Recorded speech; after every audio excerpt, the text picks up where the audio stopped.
I witnessed a murder with my own eyes, but I forced myself to stay calm. I hit the shutter, captured the killer's face. While he was busy with the body, I bolted from the scene. I wanted to find my uncle and call the cops, but he was gone. My chest tightened. Something felt really wrong. I rushed back to the graveyard and saw my uncle asking the killer about me. I screamed my lungs out, warning him of the danger, but it was too late. The killer took him out, sent him straight to heaven. He noticed the camera in my hand. The second he froze, I spun around and ran for my life. I sprinted to a wooden cabin. The man inside blocked me, totally confused. And right then, a bullet tore into his ankle. He was stunned by the pain, until he saw the masked killer coming closer. That's when he snapped awake. He locked the door, checked his gun, loaded the last 2 bullets. The killer slammed the door open. He fired without hesitation, but the distance was too far. The shot wasn't fatal. The killer stayed on his feet. The room froze in tension. The man warned him coldly. You just try and come up them fucking stairs again, okay?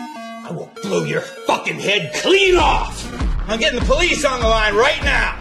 The killer hesitated, looked like he might back off, but when the man grabbed the phone, he realized the line was dead. The killer sneered, said he'd leave if they just handed me over. The man looked at me, his eyes firm. Maybe he remembered his son, who died just days ago. He swore he'd protect me, then told me to grab the first aid kit, asked me to bring spare light bulbs, a towel, and some water. He wrapped the bulb in a towel, smashed it, and to my shock, he scattered the shards all over the stairs. What's the water for? We're drinking.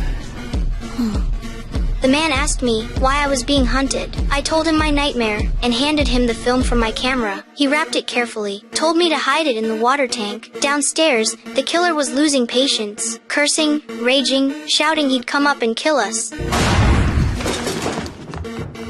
Just then, a patrolling cop heard the gunshots. Eager for credit, he didn't call for backup. Came alone. He quickly found the cabin, but the killer stayed calm, put on his mask, got ready for the fight.